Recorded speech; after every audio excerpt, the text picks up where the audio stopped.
So welcome to the Spaceless Realms Podcast. And in this episode, we'll be talking about DNA and the family lineage because a lot of what makes up who we are is connected to our family, our roots, our past. And then knowing that, we'll be able to design a better future and just better outcomes for how we want to live and also how the future generations will live. So, yeah, welcome, Kalki.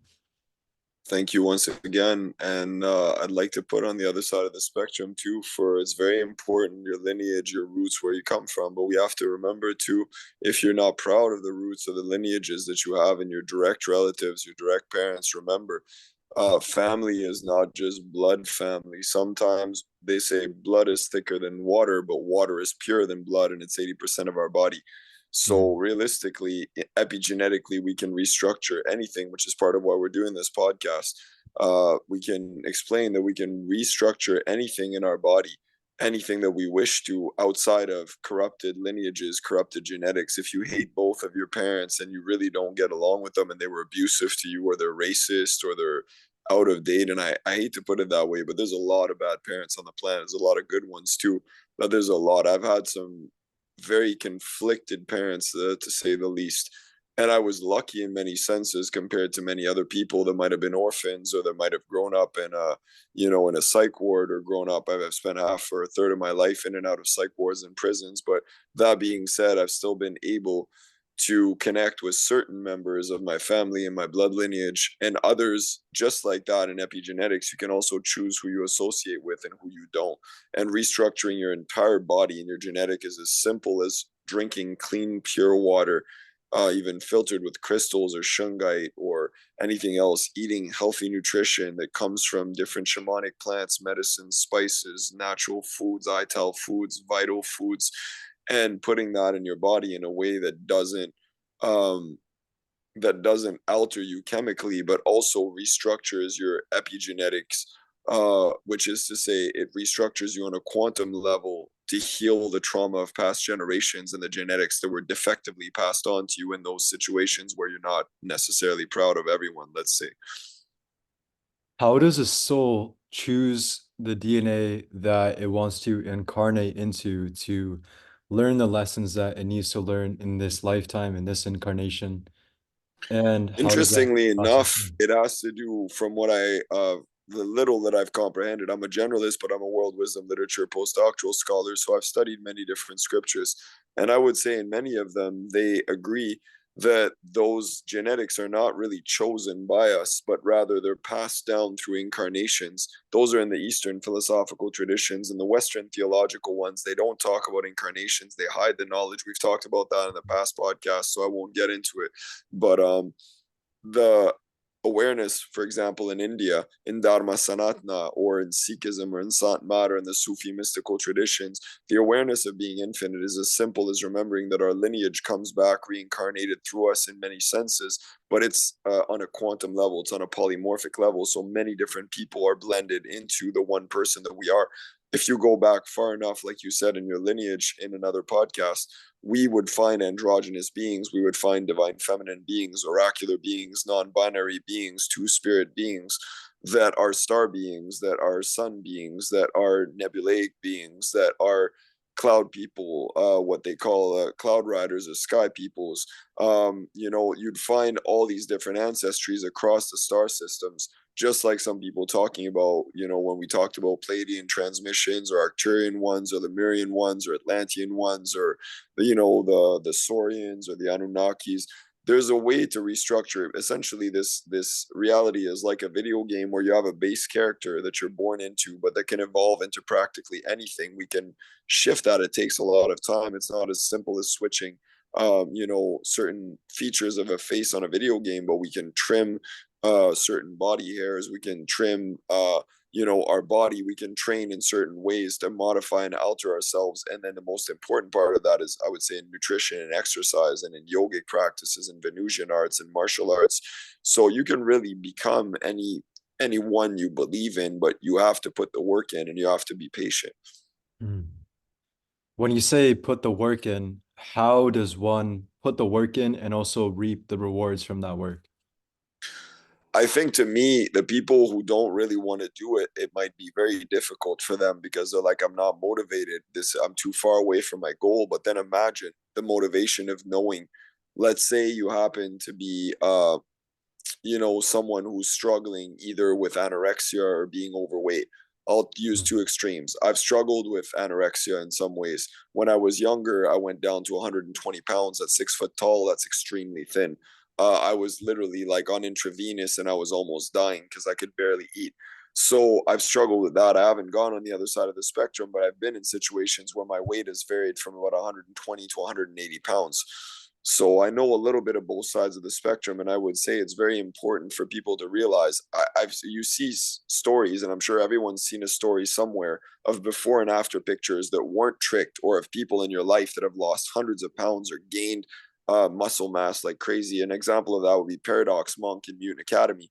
The new picture I saw of him recently on Facebook, I realized that the guy looks like a Bratva, matriarchal mafia member from Russia now. He's covered in tattoos. He's built like a bodybuilder, but he used to be thinner than me. So he's done something to modify his body into a paramilitary trained, like, super mutant in a sense. And it's very interesting because to me, that proves that, anyone can get into any of those situations and basically build themselves into the avatar they truly wish to be. Mm.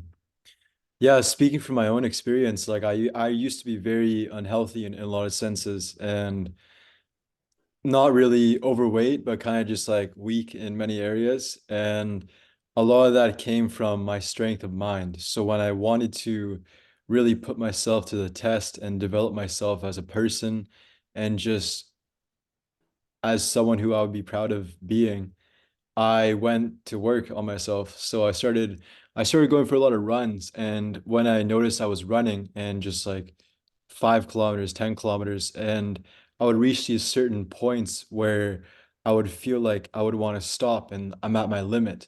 But then every time I push past my limit, it creates more of like a mental boundary that I keep breaking. And then I keep Yeah. expanding my power of mind throughout that. And then I got into like the gym and weightlifting and learning about how what I put in my body really affects how my muscles work, how my body is developing. It's amazing just like how intelligent the body is if you want to work with the body and develop yourself in harmony with it. Exactly. It's very Yeah. shamanically and omnimorphically versatile. It Mm. shifts around very easily. We can see that through emotional states. We could see that on a bad day where you haven't slept enough and then sleeping another 6 to 12 hours and waking up refreshed, even jumping in a fresh shower with clean water, hopping out of there, feeling fresh as hell, shaving your head, trimming your beard if you have one, or not shaving your head, changing, say, your hair color with natural dye, or just having a different haircut or something, changing different clothes. Everything can shift your character. You can become very, very shamanically evolutionary in that sense, and you can be very different from what you wish. So there's many ways in which we can alter ourselves very quickly, but then we have to be patient for the rest of it. For example, all the decisions that we make in our lives, where do those stem from? Like the way I see it, it's either stems from some things that you learned as a child, and then your parents taught you some certain things that you are kind of passing on and learning from those lessons. But where do our decisions really come from? How far does that span back in our lineage and in our ancestral DNA? So three main ways. The ones you just described already very clearly. But there's a title of a book by Valerian Voldemort that was rehashed and kind of recap, but doesn't really deal with that in the album, the hip hop album. Many people might be familiar with the Psychosocial LP from Jedi Mind Tricks. It's an abbreviation of the full title of Valerian Voldemort's book, which is actually the psychosocial, biochemical, and electromagnetic manipulation of consciousness.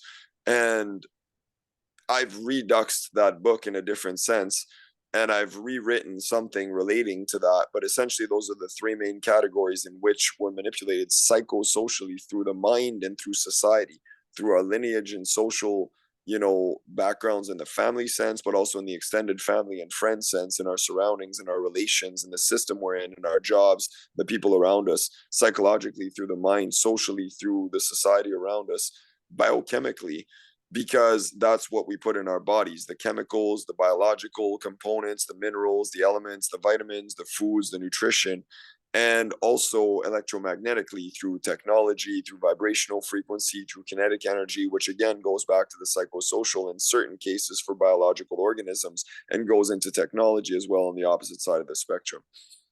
Hmm. It's kind of like our soul is like a void, like a universe within itself. And whenever we feed this universe is the world that we inhabit and the world that we create. And I feel that's a Yes. big part of the New World Order as well, like implanting Mhm. people into their own worlds. And because the people who are implanting the New World Order, they're of course working with the divine laws of the universe. So everything that they're doing is giving kind of like an upgrade to humanity. And it's up to us as individual souls to either learn how this works or stay in ignorance and continue to repeat the lessons that keeps reoccurring in our lives. Yeah, they keep being forced into our lives. You're right, because the New World Order has an agenda and a plan that we can still learn and evolve from, but without being a part of it, like putting one foot in, one foot out, essentially, which is what we can do by adapting poison training with certain chemicals, because we have no choice to do that anyways. We have to be resistant to chemtrails, to certain poisons in the food, in the air, the heavy metals, the toxins, the chlorine, the fluoride. If we remove ourselves completely from that, the martial arts, way is to actually poison train, is to actually, the drunken master way is to poison train. Now, the sober way could be to remove yourself and be extremely healthy, but we're not going to learn to defeat the New World Order by doing that. So, the Venus Project will achieve itself. The symbiosis of nature and technology will only be achieved once we actually learn how to be sovereign with ourselves, which we also talked about a little bit before that. Yeah. But it's very interesting the way you put it too, because it's like it is an upgrade in a sense, the same way that if someone tries to kill you and you survive and you become stronger, it's an upgrade. But I wouldn't give credit for the upgrade to the people who have done that. Hmm. Yeah, a lot of it does come from being sovereign. And I've noticed, like in the past 4 years, a lot of people have been adapting that kind of sovereign mindset where they are wanting to learn more and like really expand just their awareness of life. And because there's so much misinformation nowadays, it's so easy for someone to get led astray and just led down the wrong path, or either looking up to the wrong person or idolizing the wrong person. Um, Very much. And I would say be careful about anything, not to you because you know this already, but anybody who's asking you for money for anything, that is not a spiritual path, no matter what they try to convince you of. If they're asking you to pay money to achieve some kind of spiritual achievement, I know that a lot of Reiki masters are going to hate me. A lot of other people are going to hate me for that. New World book pushers and people like that.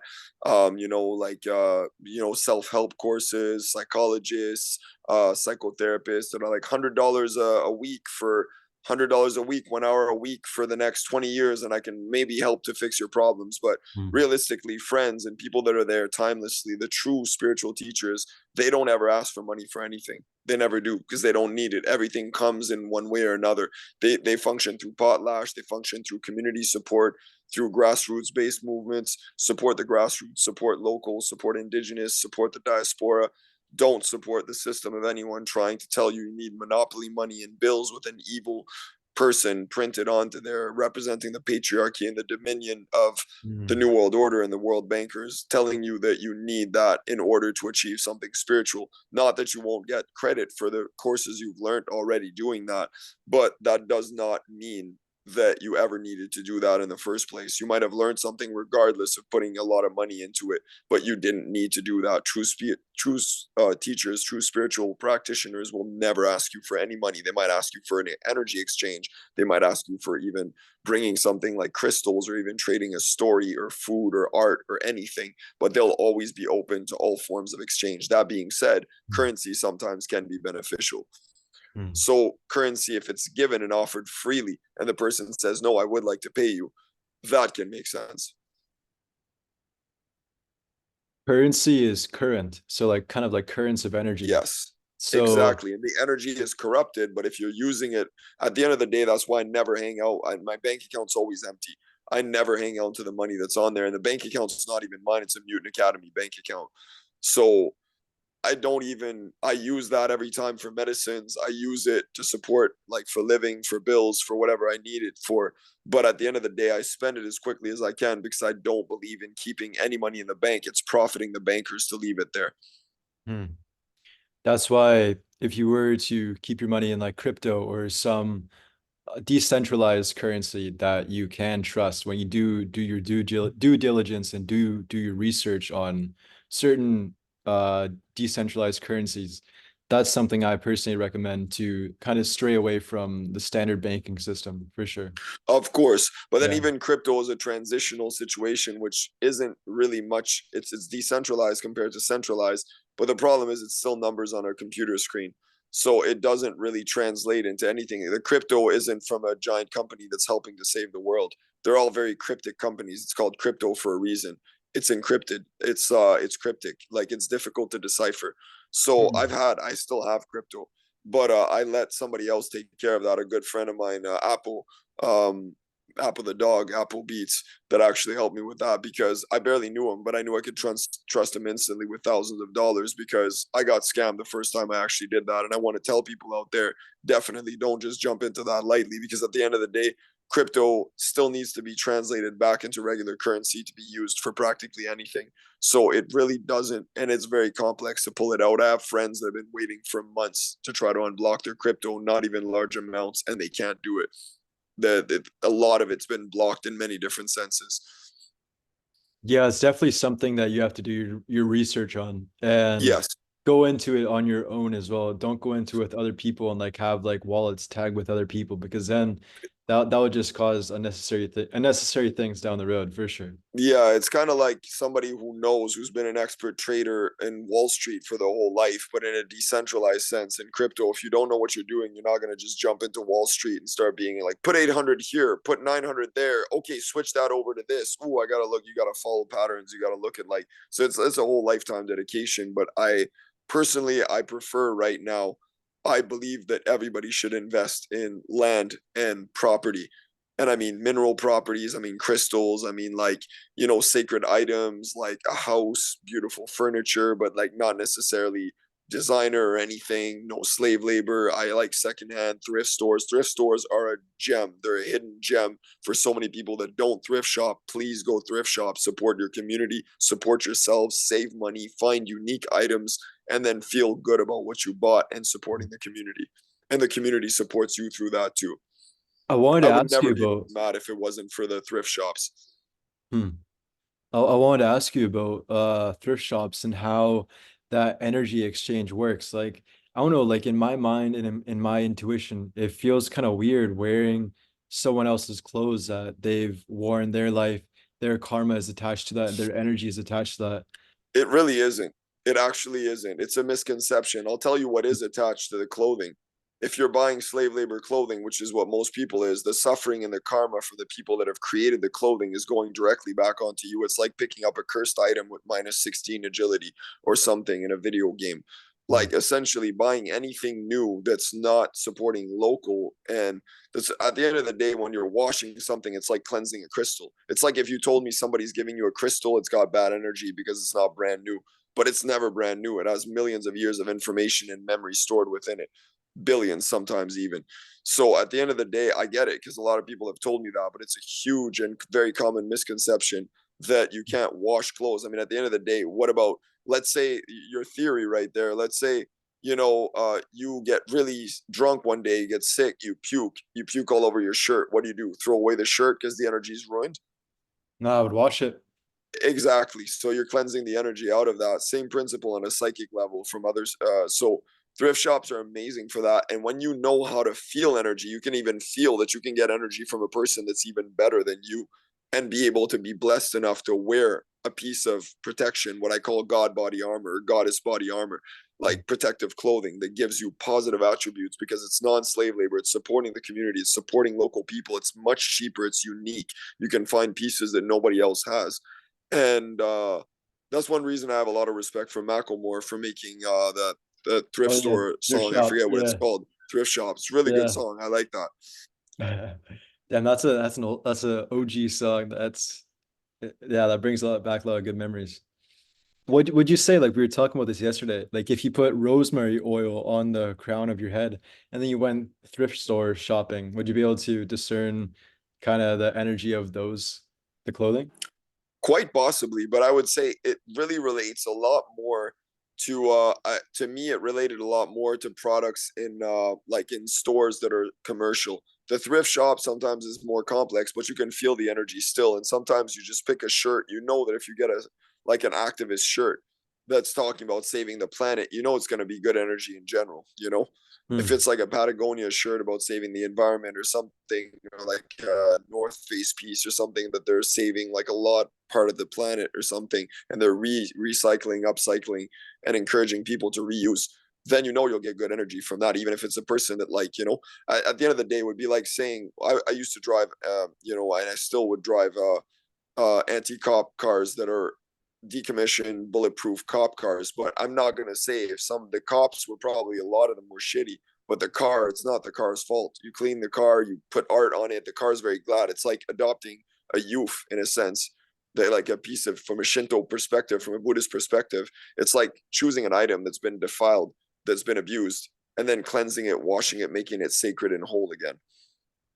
I've had three cars in my life, and all of these cars have taught me unique lessons within themselves.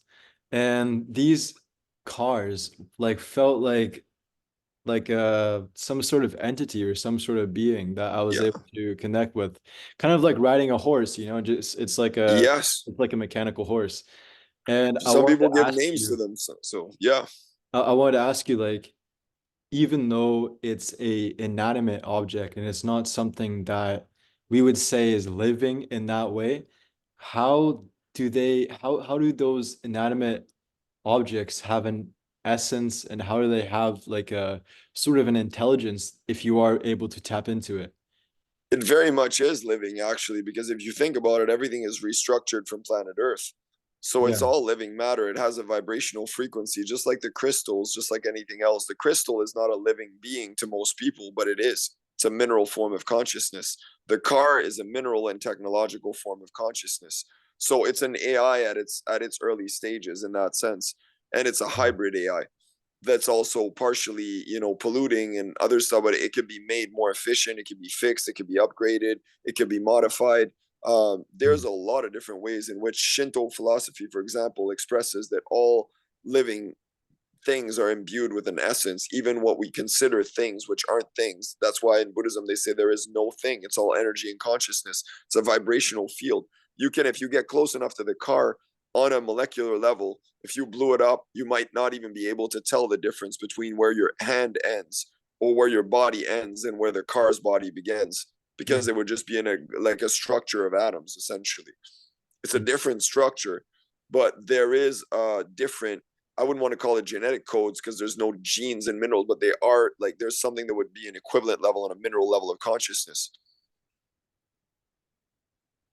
Mm. All right, well, honestly, I feel like that's a good place to leave it off. That was pretty That fast. sounds good. And just to Yeah. tie it in for people wondering why we're talking about cars and all this stuff, those are extensions of who you are as well. Even my Oh yeah. machetes, my swords are an extension of my body. Like I Mm. said, the link to that is that, so if you have a car that you care about, if you have something you're taking care of that's good for the environment, that you take good care of, that everything, that's also helping in a sense, like in a video game, to actualize your true character if you're using it wisely. So I would say that's how it would tie into the whole idea of the generational genetics shifting who you are and shifting, like you get to choose all that you are in your life. You might have limitations, but at the end of the day you still have options. Course, yeah, like we're not rocks, like we're human beings, so we're able to recreate ourselves whenever we want to. And Exactly.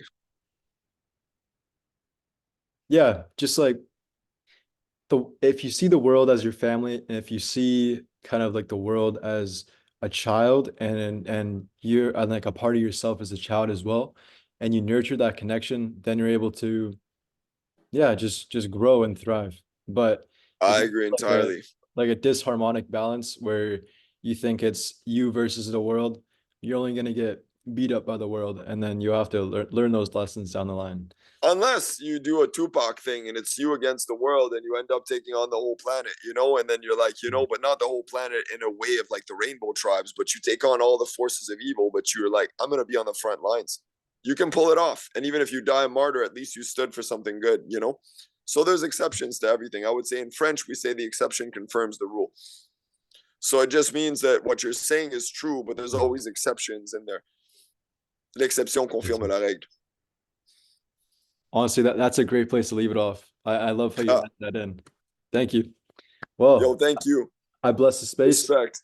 And yeah, big respect. Thank you for tuning into this podcast if you've watched it all the way through. And yeah, thank you. Thank you, Kalki, Yes, for everything that definitely. you And shared. please do check out Revolt Motion Records. Check out Spaceless Realms on Instagram. Check out all the other affiliates. There's piles of free music, free resources, free links. It's not just a podcast. It's just the tip of the iceberg. So thank you again to everyone. And thank you to you, Logan. Of course, brother. Peace. Peace.